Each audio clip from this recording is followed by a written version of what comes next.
Physical education classes are rapidly becoming a kaleidoscope of ethnicities and cultures represented by demographic changes that have affected America's schools.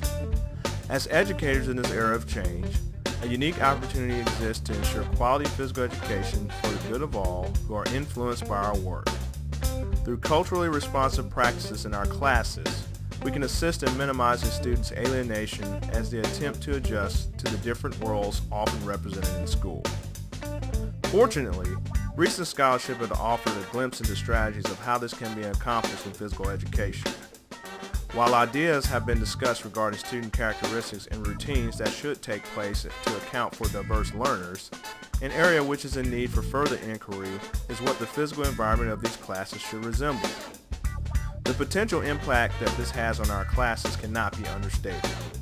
The appearance of the classroom environment is an important factor in the development and growth in student learning, as well as preparing individuals from diverse backgrounds to be socially productive members of society. Given this information, an appropriate question to pose is to what extent we as educators pay attention to the sights, sound, and symbolism found in the physical construction of our classroom environments. In other words, do we have our S's in effect? The S effect is a procedure which should be used before planning any physical education classroom in order to help maximize the success of all the learners we come into contact with.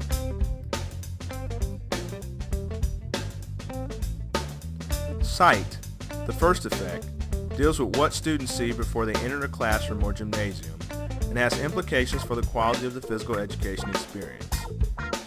Vision is a means for conducting the basic activities of life, serving as a sense which provides a portal to language and numerous task and physical activity processes. Visual learners have been postulated to comprise the primary demographic of students in our classes. Further reflection on this observation holds particular significance for how our classes should look. Prost noted that upon entry, individuals of diverse groups assess educational environments using these three questions. 1. Can this place be mine or adjusted to me? 2.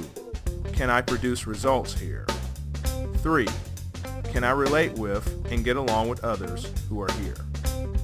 Students, while negotiating these questions, accept their environment initially based on whether pictures, symbols, and other visual representations remind them of their homes, communities, and values. Murals, collages, or reflective wall pieces can be utilized as methods by which to showcase diversity among students and others in physical education classes.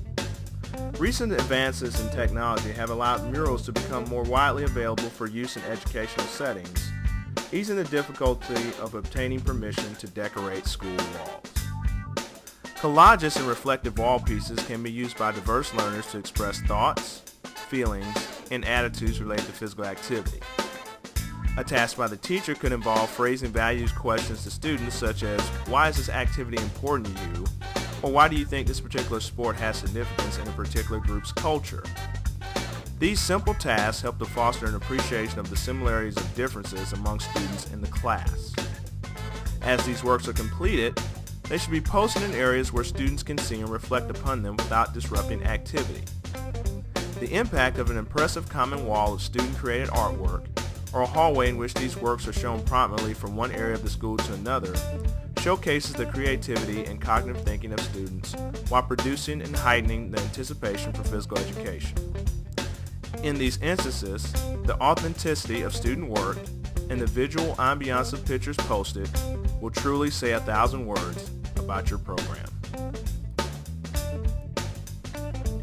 The effect of sound and the impact on diverse learners is another important aspect of promoting culturally responsive physical education environments. Coupled with students who may learn best via auditory or verbal means, recent classroom changes have left many teachers with non-English proficient learners who may spend a great deal of time initially shuffling from class to class.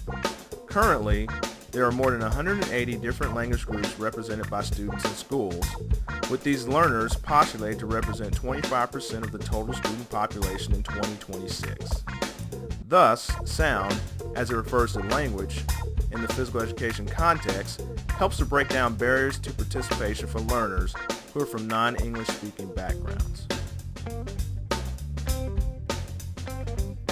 Classified as one of Gardner's multiple intelligences, the sound of music fosters an appreciation of diverse learners.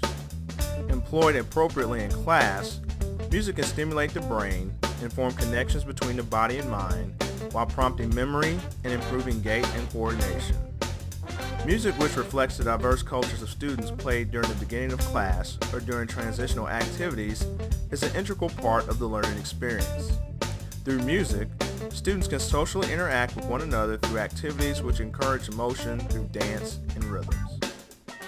Interdisciplinary challenges in storytelling are verbal teaching strategies which allow for physical education content to be linked to other disciplines. ICs are commands placed in class routines which test for cognition and application of an idea or theme in the context of the current environment.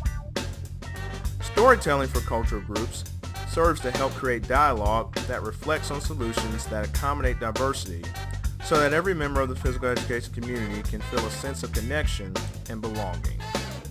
Including books regarding a variety of cultures makes the learning environment more inclusive and makes it more likely that students will have opportunities to find narratives that are meaningful and relevant to them. As symbolic representation is a final consideration in creating culturally responsive physical education environments. If used correctly, symbolism can reinforce positive ideas, constructive behaviors, and empower students. It is seldom that the transmission of these ideas is apparent at first glance, making it incumbent that the physical educator make a genuine effort to ensure that what is visually seen or heard in the classroom is truly representative of an inclusive atmosphere. Essentially, inquiry on what is found in physical education environments and how artifacts and sounds are interpreted by our learners are topics worthy of exploration. Posters of individuals engaged in athletic pursuits are frequently found on the walls of many physical education classes. While this is a valid means of assisting in the promotion of physical activity, the perspectives of all groups being represented needs evaluation. Attention to providing culturally responsive environments shows a commitment to diversity and allows for an education that is conducive to lifelong physical activity. Regardless of ability or background, students from different cultural groups who see aspects of their life demonstrated in the routines and procedures of the physical education environment have an instant investment in the overall goals of the class. The failure to address cultural differences within these environments, combined with inadequate preparation and teacher training, may very well lead to a host of negative consequences. The following is a list of resources to consult for more information.